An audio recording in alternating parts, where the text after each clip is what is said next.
Close your eyes for a second and think back to the first time you ever saw one of them play. Maybe you were a kid watching a tiny number 10 in a Barcelona shirt glide past defenders like they were not even there. Maybe you were in a schoolyard arguing with your friends about whether Messi or Ronaldo was the greatest, an argument that lasted your entire childhood and never once got settled.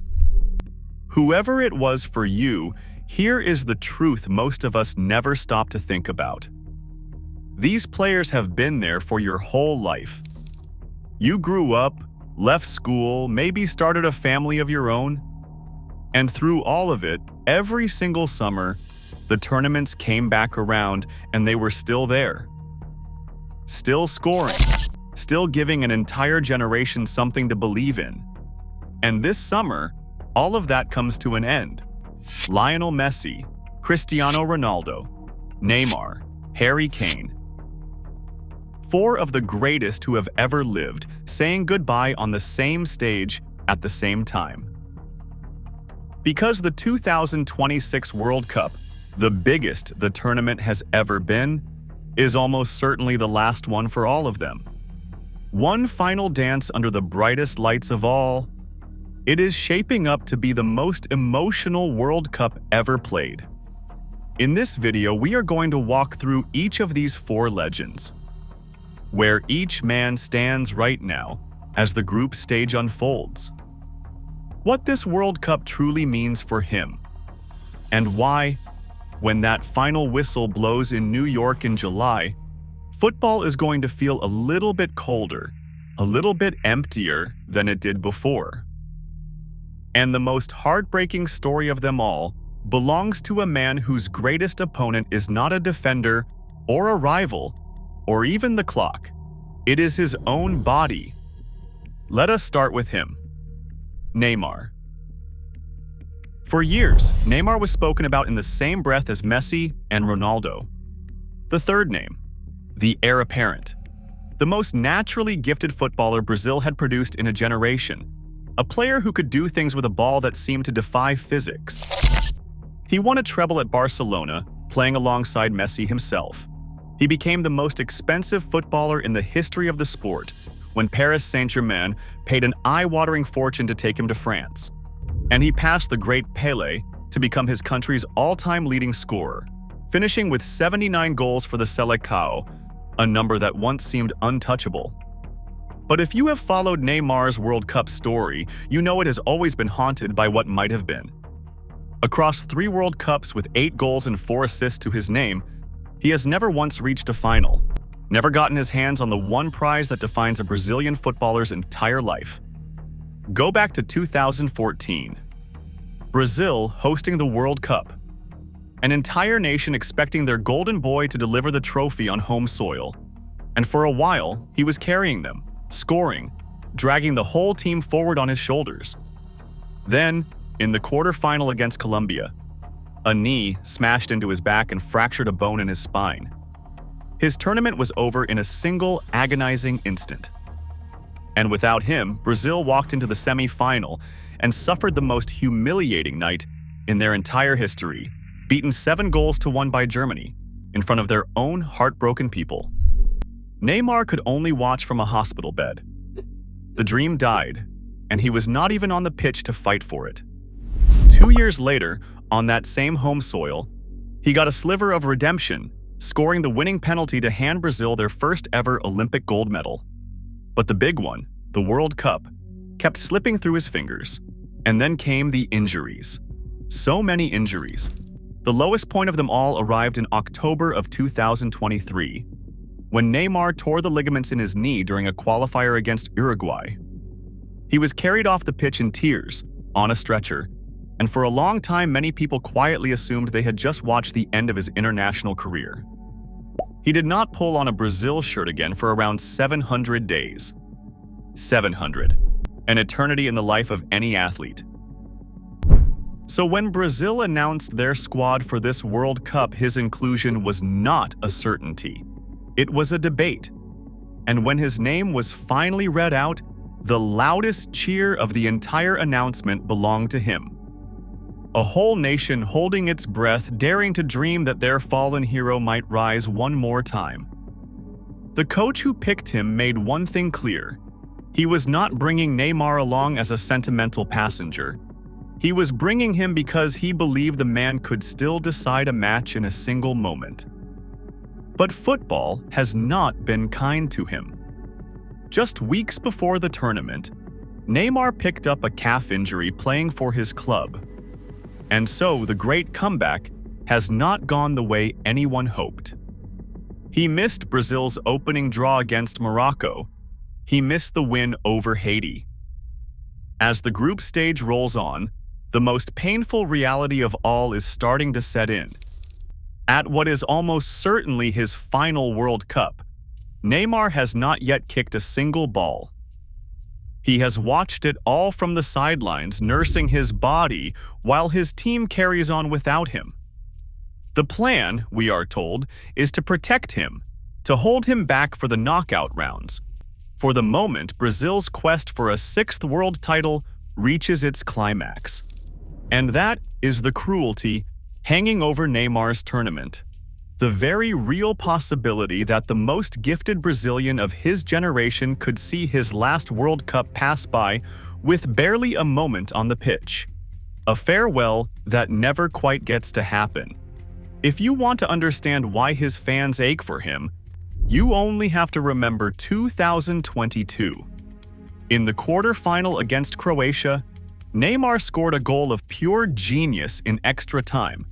A goal that looked certain to send Brazil through. A goal that equaled Pelé's scoring record. And then, in the cruelest twist imaginable, Croatia equalized at the death and knocked Brazil out on penalties. Neymar sat on the turf and wept. That heartbreak has never been avenged. And now, 4 years later, he is fighting just to earn the chance to try one last time. Whether he gets a single minute or a starring role in the knockouts or nothing at all, Neymar's story at this World Cup is the most fragile of them all. A man chasing one last goodbye with a body that may not let him have it. If Neymar's story is the story of a man who cannot get onto the pitch, the next one is the story of a man who has nothing left to prove on it. And who came back anyway. Lionel Messi arrives at this World Cup as something almost no other player here can claim to be. He arrives as a champion, but the road to that crown was paved with far more heartbreak than people remember. Go back to 2014, and Messi dragged an ordinary Argentina side all the way to the World Cup final, was named the best player of the entire tournament, and then stood frozen as Germany broke Argentine hearts with a single goal in extra time. He walked past the trophy on his way to collect his individual award, unable to even bring himself to look at it. Then came the Copa America finals. 2 of them, back-to-back, in 2015 and 2016. Both lost to Chile, both agonizingly on penalties. After the second defeat, Messi missed his spot kick, and in a moment of pure despair, he announced he was done with international football altogether. The greatest player on earth walking away from his own country because the pain of losing had simply become too much to carry. He came back, of course. And in 2021, he finally broke the curse, lifting the Copa America on Brazilian soil, his first major trophy with Argentina after a lifetime of near misses. That win unlocked something inside him. A year later came Qatar. In 2022, in the desert heat of Qatar, on the most chaotic and unforgettable night a final has ever seen, Messi finally lifted the one trophy that had eluded him his entire career. Argentina beat France on penalties after a match that swung from heaven to nightmare and back again. And in that single moment, the argument that had followed him around for 15 years simply evaporated. Grown men wept in the streets of Buenos Aires. A whole country exhaled at once. For so many people, it was the perfect ending to the perfect career. Which raises a strange and beautiful question. Why come back at all? Because Messi is now on the verge of turning 39 years old. He turns 39 during this very tournament. He has long since left the brutal grind of European football behind, moving across the Atlantic to Inter Miami, taking better care of his body in a league that asks a little less of his legs. He has won everything there is to win. He could have walked away on top, the champion riding into the sunset. And instead, here he is, playing in a record 6th World Cup, one of only 2 men in the entire history of the sport to appear at 6 different editions of this tournament. He even wears a special golden legacy badge on his shirt to mark the achievement. He did not come back to prove a point. He came back to feel it one more time. And he is still magnificent. Argentina opened their campaign with a win, and of course Messi was at the heart of it, finding the net once again, becoming the first Argentine ever to score in 5 consecutive World Cup matches. No man in the history of the competition has scored more World Cup goals than he has. He has now found the net at World Cups across 3 different decades, a span of brilliance no footballer before him has ever managed. At an age when most players have long since retired, he is still bending matches to his will, but everyone watching knows the truth. This is the last one. Nobody seriously expects to see Messi at the 2030 World Cup at the age of 43. The questions are no longer about whether he can win. They are about whether his body can survive the brutal North American heat, and whether the magic can hold for just a few more weeks. For Messi, this is not a desperate chase. It is a victory lap. A man who already has the prize, taking one final shot at the impossible dream of doing it twice. And whatever happens, he gets to leave as a champion. Messi finally got his perfect ending. Our next man knows exactly what it feels like to chase a trophy for years before finally getting his hands on one. But the prize he wants most of all has always belonged to somebody else. Harry Kane. Now, you might be wondering why Kane belongs in this conversation at all. He is not approaching 40. He is 32 years old, and by almost any measure he is at the peak of his powers. This past season he scored more than 60 goals for his club. He stands alone as the all-time leading goal scorer in the history of the England national team, ahead of every legend who ever pulled on the shirt. There is a real, genuine argument that Kane could keep going, that he could still be leading England's line at the next World Cup in 2030. So why is he here, alongside 3 men saying their final farewells? Because for most of his career, Harry Kane was the most famous nearly man in all of football. The greatest English striker of his generation, breaking record after record, and yet for over a decade he had not won a single trophy. He lost a Champions League final. He lost 2 League Cup finals with Tottenham. He lost 2 European Championship finals with England, agonizingly close both times. Nearly 700 matches into his career, his trophy cabinet was completely empty, and rival fans had started to whisper about a curse. Then he left England, joined Bayern Munich, and the curse finally broke. He won the German league title, the first piece of silverware of his entire career, and then he turned around and won it all over again. After all those years of heartbreak, Harry Kane was finally, undeniably, a champion. But here is the thing. The one trophy he has never won is the one he wants more than any other. A trophy for his country. England have not won the World Cup since 1966, 6 long decades of hurt, and Kane has carried the weight of that entire nation on his back for years. And he has felt that weight in the most painful way imaginable. Cast your mind back to the 2022 World Cup, the quarterfinal against France. England were chasing the game, and Kane stepped up to take a penalty that would have leveled it and kept their dream alive. This was Harry Kane, one of the most reliable penalty takers the sport has ever seen. And he blasted it high over the bar. England went out. He stood there, devastated, knowing the biggest moment of his career had just slipped through his fingers. So when you watch Kane at this tournament, understand exactly what is driving him. This is not about money, and it is not about records. It is about redemption. This could very well be his best and clearest chance to win the World Cup right now, while he is still this good, while the team around him is this strong. By the time the next one comes around in 2030, He will be 36. There is a European Championship in 2028 that England will help to host. Another shot at glory, but nobody can promise that body will still be there in 4 years' time. And he has started the way a man on a mission starts.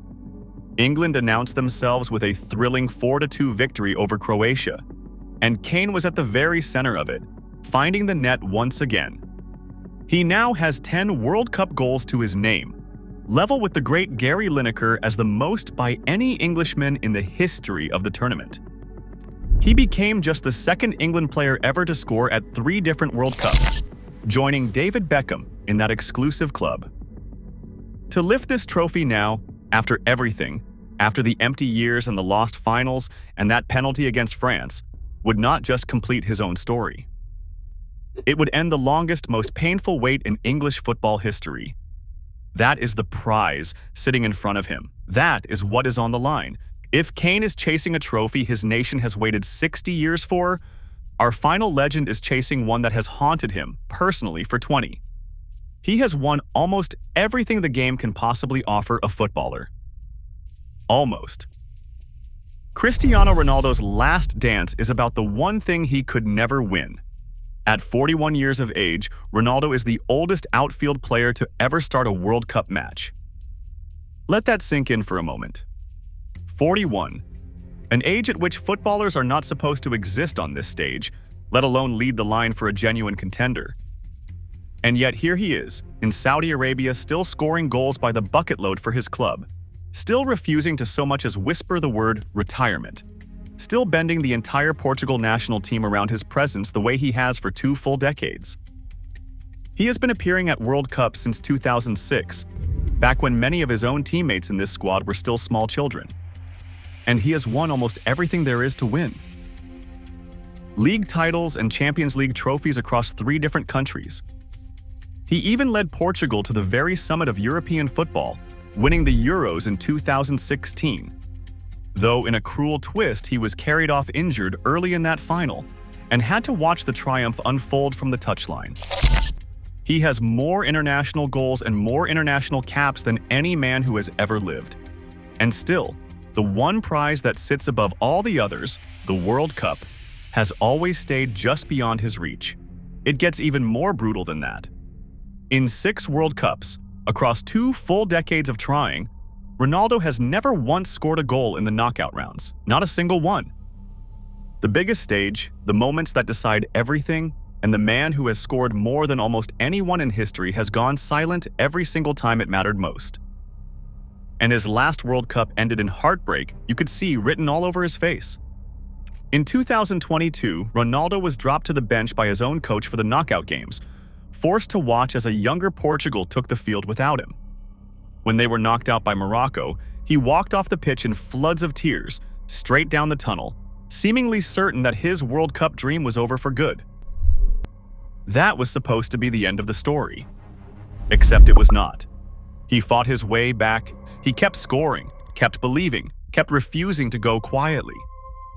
And somehow, at 41 years old, here he is again. One more shot, one last chance to rewrite that ending. But it has not started the way he dreamed. Portugal opened with a frustrating 1-1 draw that left them stumbling out of the blocks. Ronaldo could not find the net. His scoring drought at World Cups now stretches back years. You could see the frustration written across his face as the final whistle blew. This was supposed to be the beginning of the fairy tale. Instead, it was a stumble. And the cruelest part is that there is no next time. Ronaldo himself has confirmed it, telling the world plainly that this is definitely his last World Cup. At 41, the math is undeniable. There will be no return at 45. This is the final window, the last few weeks of a career that has chased this one trophy across half his lifetime. If Portugal were somehow to go all the way, Ronaldo would become the oldest player ever to lift the World Cup, a storybook ending almost too perfect to believe. But if they fall short, then a career that has won nearly everything will close with the single greatest prize forever out of reach. There is no middle ground. There is only triumph, or a wound that never fully heals. That is what makes watching Ronaldo right now so tense, so emotional. Every touch carries the weight of a man racing against time, against his own age, against a record book that has given him everything except the one line he wants most. And that is where all four of these stories finally collide. So now you have all four. Neymar fighting his own body just to be allowed onto the field. Messi taking his victory lap before he disappears. Kane chasing the one trophy that has always belonged to somebody else. And Ronaldo making one last desperate grab at the prize that has always escaped him. Four different stories, four different kinds of pressure, four different endings waiting to be written, but all of them sharing the same brutal truth. For three of these men, almost certainly, the road ends right here. There is no next World Cup. There is no try again in 4 years. Whatever happens over the coming weeks is the final word on the grandest stage their sport can offer. And this is bigger than any one of them. For nearly 2 decades, the entire conversation about football was shaped by these names. Messi against Ronaldo was not just a rivalry. It was the defining argument of a whole era, the question that divided friendships and families and entire countries. Two men who pushed each other to heights the sport had never seen, year after year, refusing to let the other one rest. That rivalry has been the background music of football for a whole generation of fans. And now, at this World Cup, that music is fading out. Both of them are here, both wearing that golden legacy badge, both knowing it is the last time the World Cup will ever feature them. When this tournament ends, the ERA ends with it. The two greatest players most of us will ever see, walking off the biggest stage in the game at the very same time. That is why this World Cup hits differently. It is not only about who lifts the trophy in New York, it is about saying goodbye. It is about an entire generation of fans realizing that the players who soundtracked their childhoods, their teenage years, their adult lives, are taking their final bow all at once. Every time the camera finds Neymar on that sideline, you ache for the moment he might finally get to run onto the pitch. Every time Messi gets the ball, you find yourself watching a little harder because you know there will not be many more chances to see it. Every time Kane drops his shoulder inside the box, you wonder if this is the year the long wait finally ends. And every time Ronaldo lines up a shot, you hold your breath, hoping the fairy tale finds him before the door closes. We do not know how these stories end yet. We do not know if Neymar gets even a single minute on the field, or if Messi gets his fairy tale second crown, or if Kane carries England all the way home, or if Ronaldo finally tastes the one glory that escaped him. That is the beauty and the cruelty of it. The endings are still being written right now in front of our eyes. But we do know this. When it is over, when the lights go down in New York, football will never quite be the same again. The players who were there for your whole life, who grew old as you grew up, are about to take their final bow. And we are the lucky ones who got to watch it happen. So savor it. Every touch, every goal, every tear. Because moments like this do not come around twice. And one day, when the next great generation is arguing about who the best in the world is, you will be the one telling them about the summer of 2026. The summer. 4 legends said goodbye at once. Tell me in the comments which of these 4 legends you grew up watching and which one you will miss the most when they are gone. Like and subscribe for more World Cup videos because we are living through the end of an era and you do not want to miss a single second of it.